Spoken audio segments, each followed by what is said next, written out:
Welcome, everyone. This is Hopeful Hearts podcast, and I am Tamara Lexo. I'm the Executive Director of Hopeful Hearts Ministry, and I'm here with Shannon Carr, the founder of Hopeful Hearts Ministry, my partner in crime, and we have a very special guest today, and I'm going to let Shannon introduce her. Shannon, why don't you do that?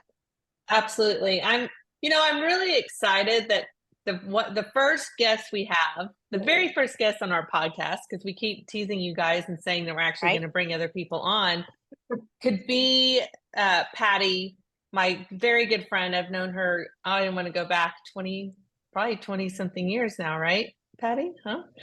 Sometimes underwater, but I mean. So I want everybody to know, we'll call her Patty. Her name's Patricia Juarez, but she goes by Patty, or only for us close friends, really. So, I'm just kidding. So Patty, I have been able to have the gift of watching her beautiful children, Gigi and Gian, grow up and become beautiful, beautiful young adults. Or actually, Gion's not necessarily a young adult yet. He's still just a little. Is he even a teenager yet, Patty? Yes, no, not yet. 12. And he reminded me the other day that he will be a full teenager in a little less than. Full. He is the cutest, sweetest, most awesome little young man. I just think, and I like to call him that, like a little young man, because he's kind of, when kids are like, they're like men, but they're little boys. Do you know what I'm talking about? He's got that old soul a little bit to him. Playful and young, and like he would hate that I'm saying that he still needs his mommy, and yeah, but all little boys do, I think. But Patty works, she's a real estate agent for JLA, and I can't talk about her without talking about her husband, Juan.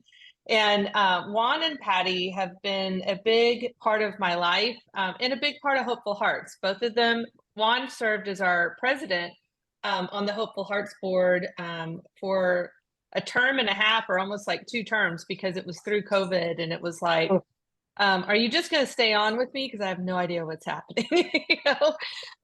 And then we convinced Patty, as Juan stepped off, Patty came on board. So she is on our Hopeful Hearts Ministry Board of Directors. So we're grateful to have her serve in that capacity.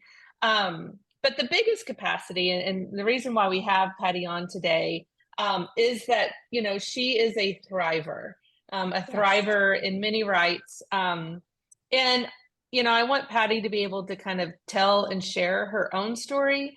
But one thing I want to say is that I knew Patty in the concept of this family business that she was in. And we got to be really good friends. We go to the same parish. We're both Catholic. We go to the same parish. We had a lot in common. Like I said, I got to see her little babies as babies and kind of watch them grow up. And so we were friends before I knew her truth of that aspect of her life. And I started Hopeful Hearts. And so Patty, I guess maybe why don't you just go ahead and take it from there and share, that concept. Like, you and I, were friends, you were helping, you were supporting Hopeful Hearts in many ways. And then it was like, you know what, I'm ready to start working and talking about, a part of you that, maybe hadn't really fully let itself be known until you were an adult. So why don't you go ahead and share with everybody? Well, first of all, thank you. I didn't realize I was like the first guest. Like, that's it's an honor. So thank you so much. Like, I don't know, it just hadn't clicked. I had seen the podcast and stuff, but it, like you said, you always teased it. So I guess I would think like, oh, maybe I missed it or something. But it's you, girl. It definitely feels no pressure. No. Hold on, let me do my tap dance. All right. No, it definitely feels like 20 years. It feels like we've been friends for ages. And we met probably about when I was pregnant with Gian. And it was the funniest thing, because I still remember my sister-in-law, Maritza, who talk about you, because so yes, I worked for my family at a local restaurant. and my husband was in between managing and waiting tables, and he met you. And oh, there's this lady, she's super nice, you should meet her, she goes to our parish. I went on retreat at one point, and somehow you and I connected at that time. But my sister-in-law, before that retreat, tells me, oh my gosh, Shannon McGraw goes to your church. And do you remember when I told you she's kind of a big deal? And so now I call her Shannon the Big Deal. Yeah, yeah, And I was She is just a like, big deal. yeah. We all are a big deal. You know, I can't handle that, but that's okay. But so we met, and I really think I think about it today, and it was the good Lord who just like put you in my path. And I met you, and my husband said, you were so nice and whatnot. And I think we slowly started to talk because everybody needed you but me. I mean, I was fine. And I was fine being defensive. And I was fine in my box. And just kind of being stuck where I was, and thinking about, never really thinking about stepping outside of that box, always allowing myself to be defined by the box. And the box did not include being a thriver. It was just, my professional wall, my wall as a wife and as a mother. But I can't ever say it was really thriving. I can't say that I didn't live a miserable life, but it wasn't fulfilling. I think that's the word. It wasn't fulfilling. And so and people who had these problems that maybe I worked with, they weren't you, right? I mean, it was, let me send this person to you, or let me send that person to you, and I want you to help these people, right? Yeah, it's like, oh, I know this great person, they can help, this lady Shannon can help you out. Hey Shannon, reach out to my friend so and so, or hey, reach out to my friend so and so. And I remember I went to a few of like the workshops that Hopeful Hearts would host, that you would host. And I'd go like holding hands, holding somebody's hand, because I still didn't need it. And I really think it was this one long workshop that you did. It was like weeks long, and I don't remember who I took with me, but I mean, it was like a packet, and we worked through it. And they ended up walking, like, just didn't, they weren't ready to do it. And I think it was that packet, that work, that really made me go, something's going on that's just not right. Like, I see the box. Like, now I I wasn't able to step out of it, but I was able to see it. And I was able to see that I was enclosed in it, and I was being trapped kind of by my own thoughts of what I was worth, and who I thought I was. And it suddenly became really apparent and really uncomfortable. So I mean, you were gracious. I want to stop right there for a second, because I want, and I hate to do this to you, but this is probably how we're going to break down today, because there's going to be moments where I feel like that we can, and if Tamara has something to say to this, I want her to step in as well. But I think this is that normal process for people, and who we help with Hopeful Hearts, that I try to have others understand, we're not working with children. We're not working with, people necessarily right in the midst. I mean, we have helped people that are right in the midst of a chaos or trauma. So don't get me wrong there. But the majority of those we work with are those that are in their 30s, 40s, 50s, 60s. And if suddenly, I like how you give us this visual, see their box. They see what how they've been able to survive. You survived by having yourself in this box. You put those walls around you in order to survive. And it's God like you learned that. how to cope. You learned how to put those walls up. I saw a little meme the other day. And they were saying that they had put on layers of clothing, like, to survive the cold of the relationship. And it was like, then they were out in the sun, and didn't understand why they were sweating.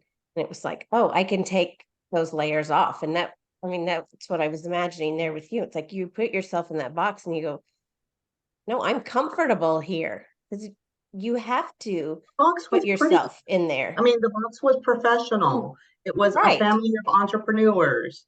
It Yeah. was, I mean, at that time, it was, and luckily enough, we're in a very, oh my goodness, like my husband and I are in a beautiful place. But at that time, Mm-hmm. we were in a good place. You know, Mm-hmm. we were having kids. The kids were growing up. We were working hard. You know, Right. and all the little things that were falling apart, I kind of like managed to just like sweep them out of the box, Right. right? Right. So you Those have to put the on little the persona that Mhm. looks like the life that you need to look normal. Mhm. yeah, Right. yeah. That's what you All have right, to so uphold. continue. Sorry. Yeah. I knew maybe people can relate to that. And that's what I love. I love what God brings forward in these conversations because it's a good visual. And I think many people, even listening, might recognize like, I don't maybe I am in this box, you know?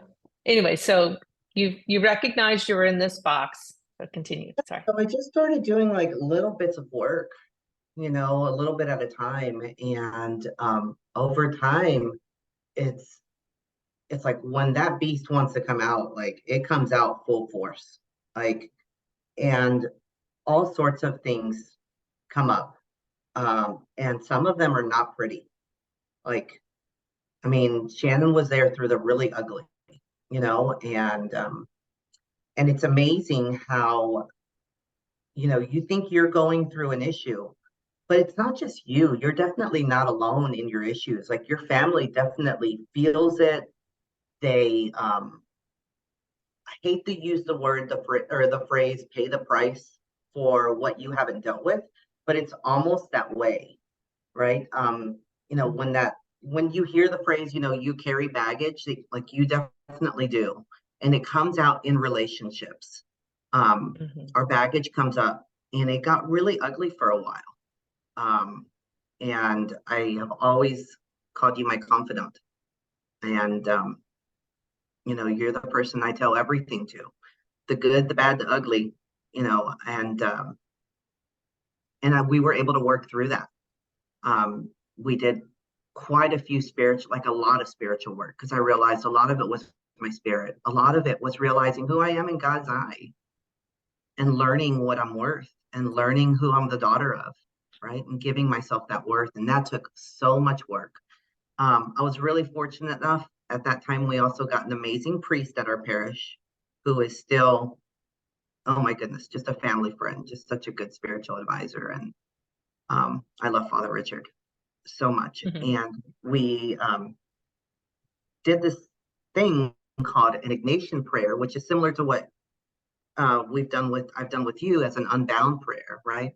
But it's imaginative prayer, and he put me in a kind of position where it wasn't comfortable. I was back at this uncle's house, and I was able to see things and smell the aromas that were in that house. And I remember Father Richard said, you know, I was kind of had my eyes closed. I was crying a bit through it. And then he says, Patty, where's Jesus? Mm.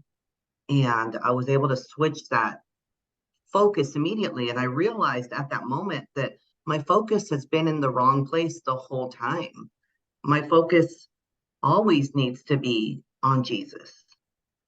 Mm. You know, it can't be my box. It can't be on entrepreneurship. It can't be on professionalism. It even can't be on being a wife or a mother, because it's Jesus who makes all those things great. Mhm. So I will never forget that prayer, and I will never forget that walk that I had with him. And I remember like Mm. that for me was like something at that moment clicked. Mm.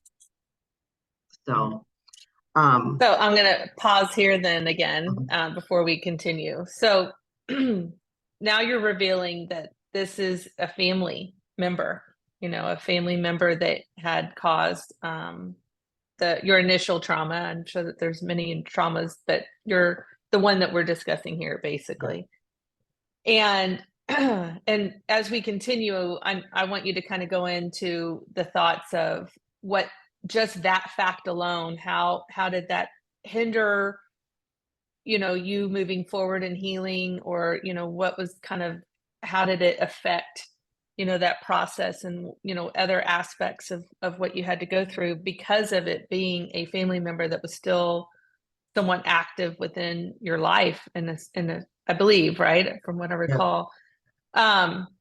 But what I want to point out here, and if Tamara, if you have anything, I want you to, again, I don't know why I keep telling you that, like I have to tell you when to talk or not talk, but um, I think it's so important. I love, because, Patty and I worked together, and she truly was probably what I would consider, like, she actually got it. She came to me when she was ready. And that's, Tamara and I talk about that all the time. You're not going to get anywhere unless you're ready, Right. and like Patty pointed out, she had friends that she held their hand to some of my things, but they weren't ready. So they just didn't do it then. And that's okay. You're not going to get anything out of it unless you're ready. And I know that maybe some of you can hear what Patty was saying and be like, oh, this is why I don't want to talk about it, because it gets hard. Well, Yeah. anything that is good for you and causes a good change and a good responsive healing in your life, it will be hard first before it gets better. Oh yeah. Absolutely. I remember we would have these conversations and my voice would shake. I would physically like shake, like tremble. I could feel it. I could feel my soul trembling. And I mean, I wouldn't be able to get through this conversation without tears flowing, Funny enough, like I have water and I have, tissues just in case. Yeah.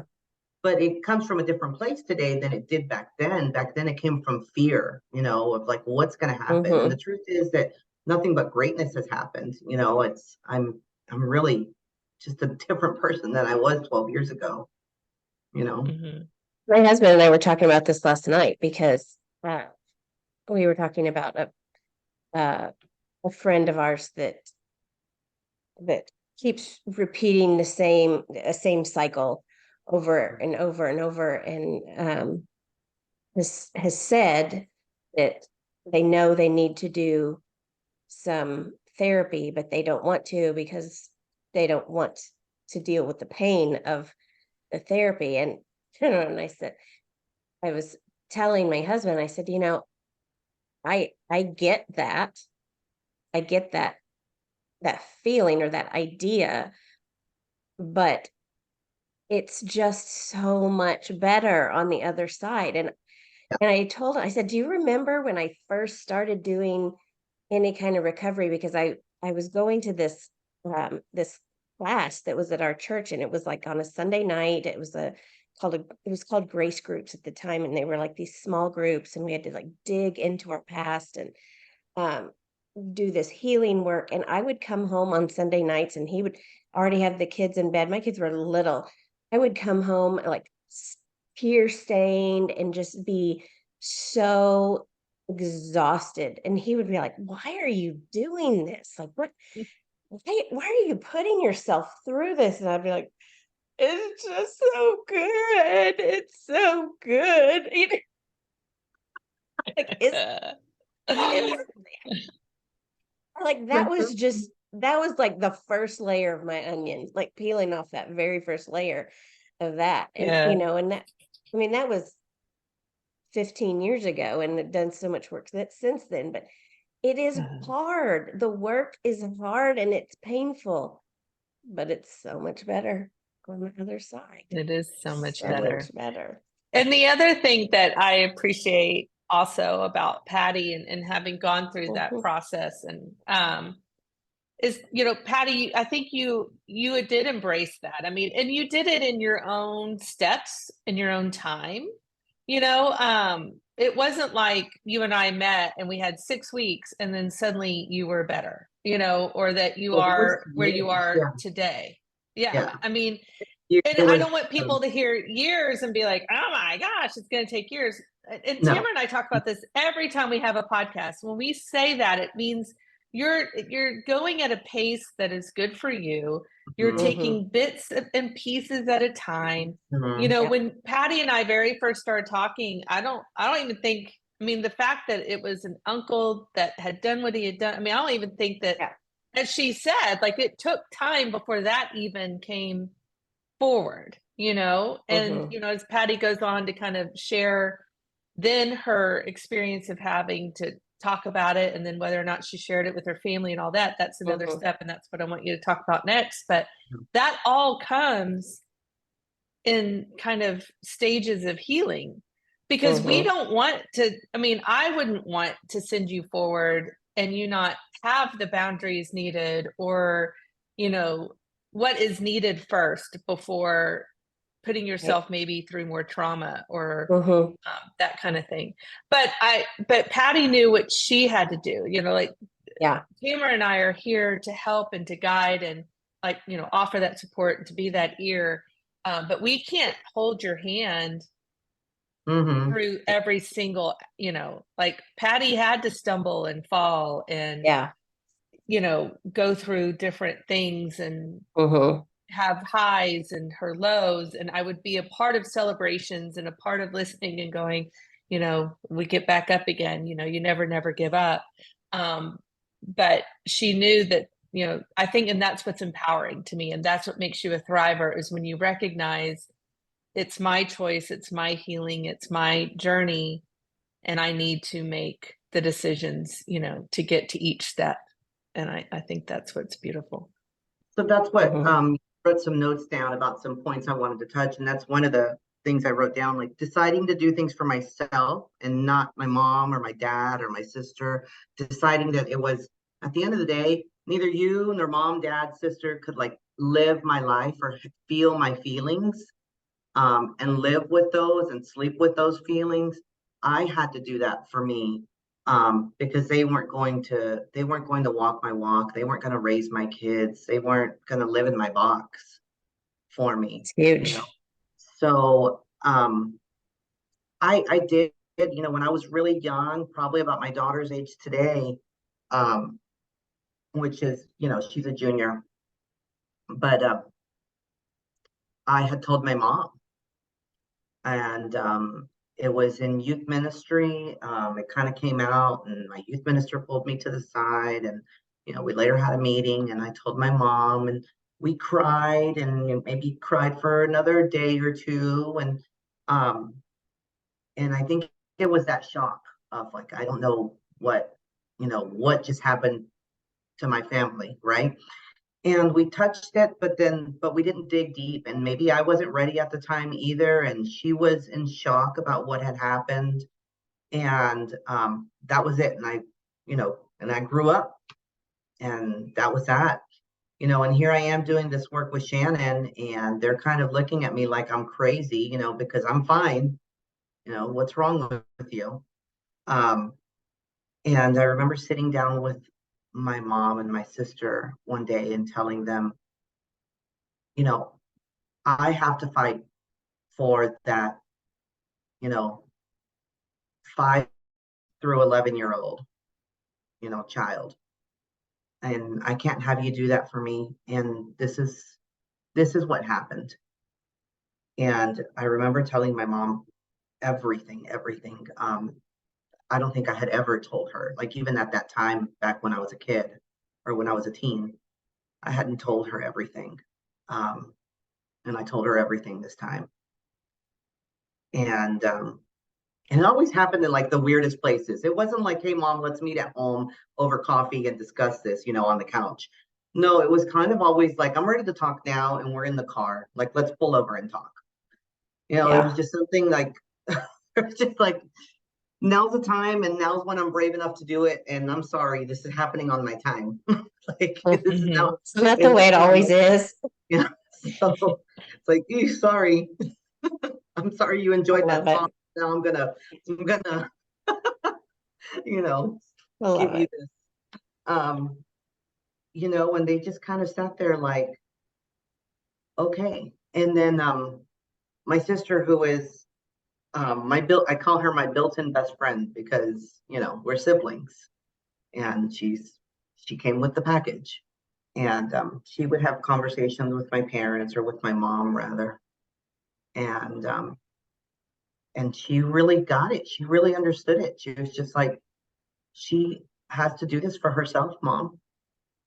And she had a few questions for me. She had a few questions for my mom too, like what happened. And like to have, and again, it's not that my mom didn't care, it's just that I think my mom was in shock. So to have my sister there and like back me up was like such a blessing.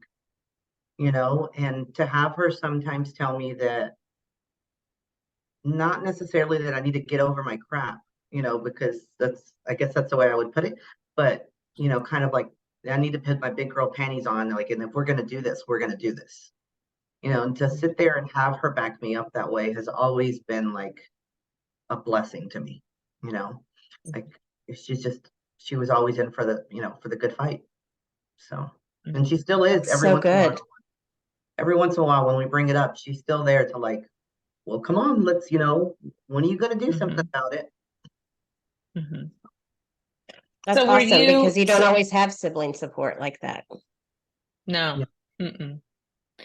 So I find it, and I've found this to be true for a lot of people as well, that you brought it up when you were in high school or you were a teenager, but then and maybe some people get a little bit of help or whatever, because I was the same way. I mean, I did obviously end up talking about mine when I was 19 and brought up some of the stuff, but then I really didn't get help until 12 years later, or even start trying to go to therapy. So I just wanted to point out that, I mean, that is kind of typical, or it's a lot that happens. Yeah, it's how you form that box that you can feel good in and to survive. And that's going from being a victim to saying, oh, my life is this way because of this, or it's everybody else's fault or whatever, to a survivor. So you lived as a survivor, but you truly became a thriver. To me, I believe, when you decided, you know what, I don't want to go to this family event, or I don't want to, I am going to stick up for myself. And so talk about that. Like, what led you to that point, and why? I mean, because you could have stayed then there and still been a thriver and not have to necessarily go further, but what made you feel like, okay, now I actually need to make this a little bit more known in my life? I just kind of started talking about it, and I mean, you would do like social media posts, or you would, like, I think we did a video a few years back ago after Harvey. And I spoke during that time, and like I would share these things online. I would share these things on my social media, or like I would be really active about saying something about it. And it was kind of my way of like saying something, but not like saying something, you know. So I, had family members like, so proud of you, or, I didn't realize this was going on, type thing. And the other thing is, like, we're a big family. There's, my mom has, I think there's 6 of them, and they all have kids, and the kids have kids. So we're a big family, and we like to hang out. I mean, we're older now, so we all kind of live a life outside of, our extended family. Everybody does their. Was this your mother's brother or your father's brother? It was your mother's brother? No, it was my mother's side of the family, but not her brother. Gotcha. Okay. And we were always really close knit growing up. I mean, we did everything together. We still do holidays together. We all vacation together and whatnot. And it kind of became like, well, Mom, if they're going, I'm not going. Like, if they're, if that person's invited, like, I'm not going.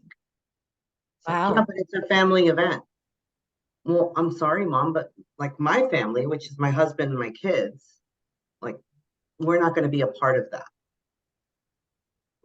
And it was a little bit of a shock, to kind of say no to family events for everybody else.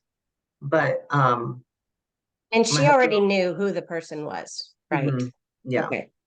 yeah. Mhm. And, I did go to an event at one point, and he was there. And, my husband and I talked about it in advance.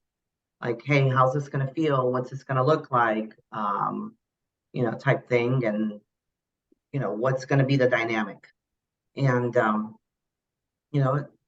we just kind of made a quote unquote escape plan, or like, and I was fortunate enough, and I was happy enough to turn around and go, hey, I did my thing. I did my family thing. I'm ready to go. Okay, Yeah. like, let's go. And like I said, I was fortunate enough that he was good in that sense of going, okay, you're ready to go. Like, he just wanted to, Yeah. he was more so concerned that his wife was in a safe place, like mentally. Like, let's go. That's good. And we went out and had dinner, and we went out and had a good time. He was like, I don't want to take you home just yet. Like, let's go have a good time, and let's brush some of this off, and we can talk about it tomorrow if you want to. Okay. Mm. That's very That's loving. awesome. Kind of Mhm. the way we handled some of it. Mm. And I think after a few times of me saying like, no, I'm not doing that. No, I'm not doing that. Like, the upset part of like, you're not going, like, no, I'm not going, went away. Mm-hmm. Yeah. Mm. It was a little bit of a shock at first. Now, Right. did you get questions from other family members then? No, Or did people start to ask and like, what's Patty's no. problem? What's really? Well, not that I'm aware of. Okay. So I just did know, you, like, so I you have a didn't, big family, and so like I think in my family people would be questioning and be, wanting to know, Yeah. Mhm. what's going on. So that's interesting. Yeah. I mean, we've Mhm. always, like any big family, yes, like what's going on here or there, but we've Mhm. also always been kind of like, well, we've also been kind of like respectful enough of like, okay, well, that's the way they want it to be. Like, then that's the way it is, I guess. Like, let them do their thing, Mhm. And like, as the second generation, meaning like myself and my cousins, we've always kind of Right. been like, okay, it is what it is, Mhm. Mhm. Yeah. whatever. Let me And then ask we're this. also Did just you? busy. Mhm. We're also just too busy to Right. like sit there and keep up with people. Yeah. Mhm. Right. I mean, well, that whole dynamic does change as people get It older, does. and Mhm. But Mhm. I wonder, and this is just a question. I mean, do you feel like there was anybody else in the family that this happened to from that same person, or was there ever a concern? Is that, something that you wanted to make sure, I don't, didn't happen again? I don't, I don't think so, because of the way our dynamic was, like the accessibility. Mm, Like, Mhm. there was yeah. like this person had accessibility to me, Hmm. and The only reason That why I makes say sense. that is, yeah, but sometimes, like, I have a big family, and I know that sometimes, and craziness happen in my family, different things, and like I know if I had this one particular uncle that didn't come, it wasn't that we so much didn't question it, we just kind of already knew, like, you know, there's that reason, so you just don't talk about it, or you don't question it, Mhm. or I think the family dynamic, in some ways, the actual family dynamic, I think I like to think of, I have friends, I think Patty is like my sister, Tamara's like my sister, so y'all are my Mhm. family. Y'all are not, I don't put Yeah. y'all into this category that I'm about to say, but I think family in general sometimes has that ability to, unfortunately, like, let's just look past certain things. Let's just Right. overlook these Well, situations because we nobody do. I really mean, wants to deal with you it. just go, well, that's just her, and we just accept it, and it's not going to change, and so we just don't talk about it, and yeah. so that's he is who he is, and so we're not going to deal with it. But yeah, I Mhm. wondered if maybe nobody talked about it because he did that to other people, or so maybe nobody questioned why you weren't there because they knew he had done it to other people, and it's like, oh well, Mhm. yeah, he does that kind of thing. So Yeah. It's like drunk I mean, uncle type thing. right, The right. drunk Drunk uncle, uncle, nobody right? talks about. Right, Like Yeah. there's right. Well, that's kind I of mean, what you I was referring to. I have right. one Like, of I mean, those. you hope not. I mean, you hope and Yeah. pray the that's drunk not the S, case. which I've been sometimes. But well, Right. right, we all been that. Right. But um, but yeah, that's I wondered if maybe it was like, well, we're not going to question why Patty's not here because we know because we've been there. Mhm. Yeah. Hopefully not I that mean, case. like the conversations I have had with Mhm, cousins that, have either brought up like a social media mhm, post or whatever, that, mhm. well, if you're asking, it's because you're willing to listen. Yeah. Mhm. And they're all kind of like, wow, Mhm. I Okay. never would have thought. I had no idea, and they're Wow. all kind of like, good for you. We're proud of you. Okay. Mhm. Good. Mm. That's Yeah. good. I know within mine, when it all came out about my grandfather, I have a female cousin that I'm actually we're starting to get close again. We were really close, and you know we're not that far apart. She's only a few years younger than me, and I don't know. I don't know if anything happened.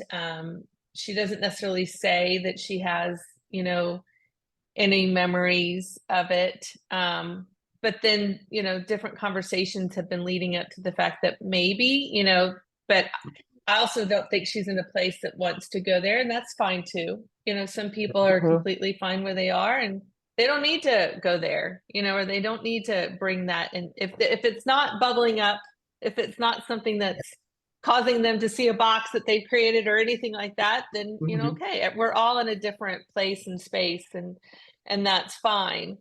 Um, but when it came out in our family, I mean, I just need people to know that there's different dynamics. My mother did tell her brothers about her father. And because he only did what he did to females, of course, my uncles had no idea. I mean, they were not a part of that at all. Right. And everybody, I mean, mhm. when she told, I was already 19, 20 years old. So many of us were already then grown, which is how that abuse perpetuated within my family Mhm. at the time. But it did split our family apart for a while until he passed away. And I feel like I just need to say that yeah, I mean, I love that for Patty, it worked well for her and that her family, I think that's such a blessing, Patty, that you Yeah. have this supportive family and Mhm. definitely a supportive husband that's willing to say, okay, well, let's walk away and then let's Yeah. just, and let's remember to enjoy life. And then, we could talk about this if you need to or whatever, at least download it and work it out however you need to. But it did kind of, I, when I say tear the family apart, it wasn't like it was like, no, we're not talking to you. It wasn't like a battle. It was just like it was so uncomfortable.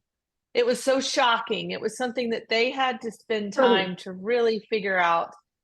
And, and whatever, it is what it is. And we all had to go through different phases of forgiveness and all of this. But when my grandfather passed away, what's funny is that immediately then it's like we all had this major extreme family reunion.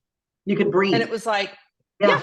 And it was like, okay, well, he's Yeah. gone. Now we can all finally talk and be together and be normal. And Yeah. now my mom has a relationship with her brothers again and everything's fine. And Wow. and I'm not gonna lie, when there is a part of me that I still hold a little bit of like, you know, resentment, I would say, just to being like, okay, so for all Mhm. that time, you guys just stepped away and decided not to be my uncles and, not And now to you Mhm. are. say anything. Right. And then now suddenly I'm just supposed to be, so that's something I have to work through. That's something I'm holding on Mhm. to because I can't change that.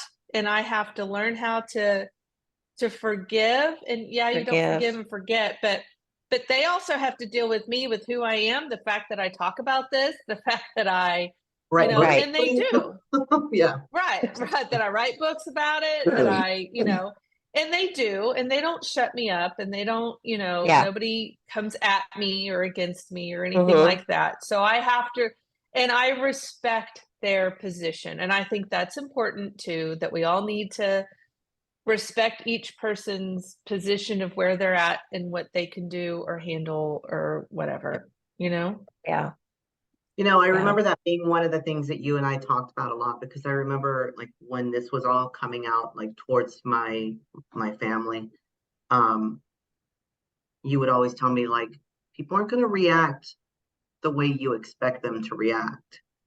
It's not like Mhm. your mom and dad are going to get up and be like, let's kick his,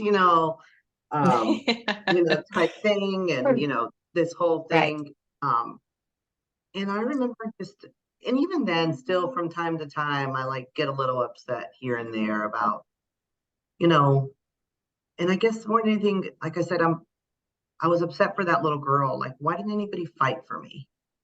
But I Mhm. understand it. I understand it now. Like, it doesn't, I'm not suddenly okay with it, but I understand it more like that. I can't believe my family's going through this. It's that shock. Like, those things don't happen to, Yeah. you know? Yeah. It's like that for not just abuse in your life. I think like parents who deal with like drug addict children, Mhm. or when you're dealing with um I don't know, alcoholic children, alcoholic parents. Like, you're not supposed to deal with that. That wasn't part of the plan. Right. And suddenly it is. Right. So we can't expect for everybody to react the same way, the way the movies Yeah. would, right? Well, it's that whole Um, idea of when we have uh, expectations are here and the reality is here. And so there's Mhm. that space between the Mhm. expectations and the reality, and that's where grief And just for the lies. podcast, because I know that we're on Oh yeah, on so YouTube, but what we're what on, Tamara's doing yeah. is your expectations There's a are high, but the reality yeah, is but lower the than the reality is low. So expectation. there's a space between there's a space that comes between the reality and the expectation, and Mhm. that's where grief lives. Is in that Mhm. space between, because they don't those two don't ever meet up. And Mhm. it's unfortunate that that's the way it is, and so we have to come to terms with Mhm. that. And I think as parents, as dealing with finding out of reality of what our children are going through, or children understanding what our parents are going through, you know, either way, Mhm. it's hard. It's hard when you find out the reality of something like that, especially Mhm. something traumatic like that. I can't fathom trying to understand something, hearing something like that my child had gone through. Like, yeah. there, but by the grace of God go I. I pray that I never have to hear Hmm. anything like that from either one of my children. I pray that I don't ever have to hear that. Um, Mhm. oh God, it's just, but yeah. So let me ask you this, Patty. Is that uncle still around? Do you still have to avoid? Hmm. He is Yeah. okay. Yeah. Okay. Yeah. And So I know this is a part of healing. Like, and I pray he's in a good place, and I pray that mhm, he's asked for forgiveness from the Lord, and I pray that, I pray that things are well with him. yeah. So have you ever confronted him? No, Okay. no. And you don't think you ever will? There's moments where I think about just driving over there, Mhm, you know. And there's moments where I think about writing a letter. mhm. Um, there's I've never moments like this. confronted my abuser, so Yeah, Mhm. I'm not yeah, judging I, either way. I Please no, I'm not, yeah. I'm Yeah, no, I'm just that's not curious. to say that I won't. It's just the saying, like, Mhm, um, like, I just at this point in You my don't life, feel the need, I and don't that's feel okay. I don't feel And it that's necessary at this and point. that's Yeah. okay. Yeah. That may be I I don't yeah. either. I don't either. So Yeah. that's, yeah, I was Tamara just and I curious. work with a lot of people, and I mean, there is one, recently that, wants to confront. And so, it's been months that we've been working through this before, and this person still wants to follow through. And so that's a choice that this person's making. But my question was always, what is it that you expect to get from this? And that's exactly what I was going to say. Like, what am I going to gain right, from it? You know, I don't think right. suddenly it's going to feel more valid, right? Mhm. I But think I yeah, needed to say, and I remember this is one thing I've always, and as couples, you get into arguments, and some of the things I would sit there when we don't really argue anymore. We bicker about, like, you put the bowl away, you know. um, but like, I remember being younger, and our arguments were like, validate my feelings, validate what you did, Yeah. validate this, validate that. And I think that stemmed from, speaking up as a child, and those things weren't validated. And so now I think about it, it's like I've said my story. It's been validated. I validated my story. Right. I didn't need anybody else's validation. So I think about it, and I'm like, do I really need this? Like, I don't think it's gonna help but or hinder it. yeah, you have though. I mean, you came out. We were talking about what we're going to name this. We were joking around, come out of the closet, but there's a whole other, thing that comes with that term. But you did come out, if you will. You came out to your mother, who that was very important to come out to. You came out to your siblings. You came out your family. There is a big portion of your family that does know, and I think that is important because at least they know, they're aware, they can, if there's other possibilities that could happen, at least everybody's now cognizant, right? They can't, nobody can say, well, I had no idea. At least it's been known. So you did do that. Like, you didn't, I don't. And that's what I mean. Like, I'm thinking, I know that this person that is contemplating confronting the actual abuser that listens to our podcast, right? So I know that this person will hear this. And, I went through that. Like, I do believe that there are certain circumstances that it should be brought out because there are still other possibilities of that perpetuation of abuse. Yeah. So it does need to be brought out. But maybe not to that exact person. Maybe it is to a family member. Maybe it is to somebody else that could then make sure that, that this abuse is not continuing to perpetuate within generations, right? Had my mother told somebody, even though my grandmother knew about it, but my grandmother blamed her. So that's just another podcast probably in itself of the dynamic of that. But I don't know, maybe had my mother been, I can't go back, but had told many different people, and then it could have maybe stopped the situation. Who knows? Or told her siblings back 20 years earlier, maybe some things could have changed differently. Who knows?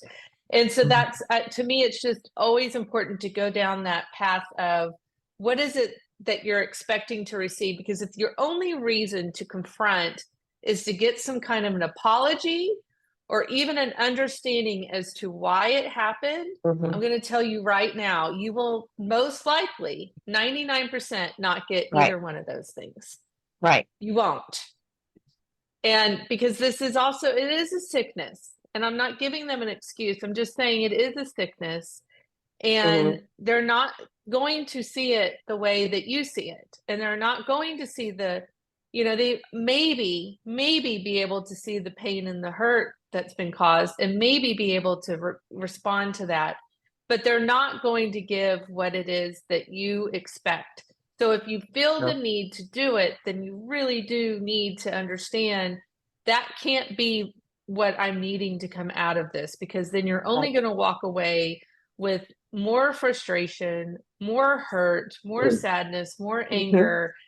And so just to make sure that all the understanding is in place, and then that you are really working with somebody working with me, but more importantly, working with a true therapist that can, Yeah. really break it down with you. I'm not a therapist. Tamara's not a therapist, so we don't have that capability necessarily, but we are here to kind of help with this aspect, right? Like, here's some key things to think about. And yes, I will walk with you on this journey, but what is the real reason that this is a thing that you need to do? So I just feel like that was important. I'm so grateful that you have been able to help us bring this conversation, Patty. Yes. And I want to say too, because I asked if he was still around, because I think a lot of times people will think that if an abuser dies, that it will make a situation better, that like you feel better if they die. And I mean, this could go into a whole nother topic on, like death penalty and things like that. That I'm not even going to go there. But if a person dies, it doesn't necessarily bring you any closure on the situation, because you're still not getting what you need. And I've heard people say, well, I don't need to, there's no point in me working on that. I don't need to go dredge all that up. They're dead and gone, so it's not like they can apologize to me. Well, you don't do the work to get an apology.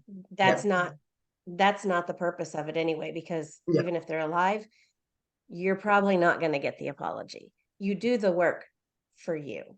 You did the work. I know you know this, Patty, but you did the work because you needed to break down those walls of the box. You needed to be who God created you to be, not the persona that you had built up of perfect Patty. You needed to be the amazing, beautiful woman that God had created you to be, the woman, the mother, the wife, the daughter, the sister, that God wanted Patty Juarez to be, not some made up creation. And once you started doing that work, you could be her. We learn to be this other version of ourselves when we are trying to survive. We learn to put on. Liked me. What? I don't know how people liked me, because I think about myself then, like, I don't think I liked myself. Right? I think we all feel that way in different times. I do too. It's like we put on all these layers when we're learning to survive. We put on this other version of ourselves, and it takes time to get those layers off, to learn who we truly are and who we're truly supposed to be, who God created us to be. And it's hard. It does take time, and we make a lot of mistakes, and it takes a while to figure it all out. But that's what Hopeful Hearts Ministry is here for, is we want to walk with you and help point you in the right direction, point you to hope, to point you to love. We want to hold your hand and give you hope while you are finding all the help that you need. You can find out more about Hopeful Hearts Ministry at www.hopefulheartsministry.org. And we want to just say thank you, Patty. I'm so glad that you could be here. Is there anything else that you would like to add and share with us today before we close out? Yes, and I'll try to make it as quick as possible. No, you're fine. After a lot of the work that I did with Shannon, and I did with Father Richard, and like the prayers and the meditations and the just a lot of the work, right? And it's great. Hopeful Hearts offers like the Just Breathe, and then it offers like yoga, which I've taken advantage of here and there. But I'll be honest, I told Shannon one time, like, it's just not my thing. Like, I want to go like do the yard. I want to go garden. I want to go, do. She's like, well, then go do it. Right. Nice. And that's what I would do. And think it was last year, a few years ago, I did like my first vegetable garden, and I love it. Like, Good for it's you. great. But then one of the big things I did was, I started falling in love with myself. And I did more so when I started working out. And it was just on a whim, like, you know what, let's just try this out a little bit at a time. And I want to touch this topic because you'd mentioned earlier about you don't want to do the work, because I had said it's hard. It is hard, but it's so worth it, right? And it's that same thing of like working out, right? And I remember starting, and it was so freaking hard. And I would sit there, and there's days I would cry in the middle of my workouts. Mm-hmm.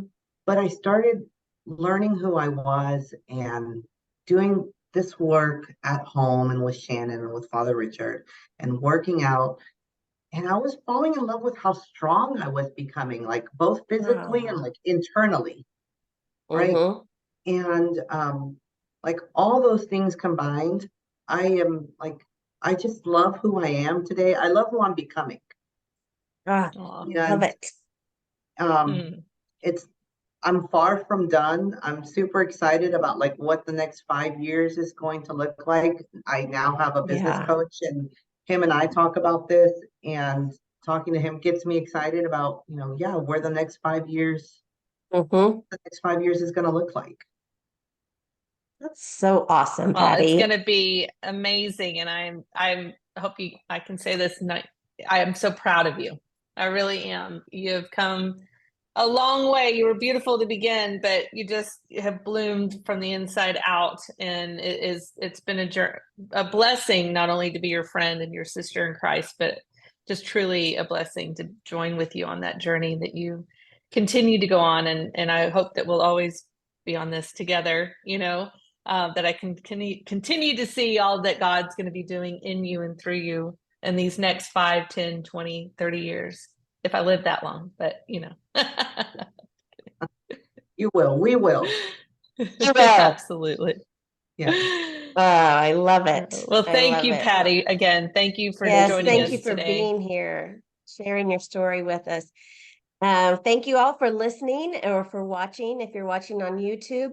And please share, give us a like, and give us a follow if you are listening or watching, because that helps us with the algorithms and helps other people find us and get the help that they need. And so again, thanks for being here today with Hopeful Hearts Podcast. Bye-bye. Bye. Bye.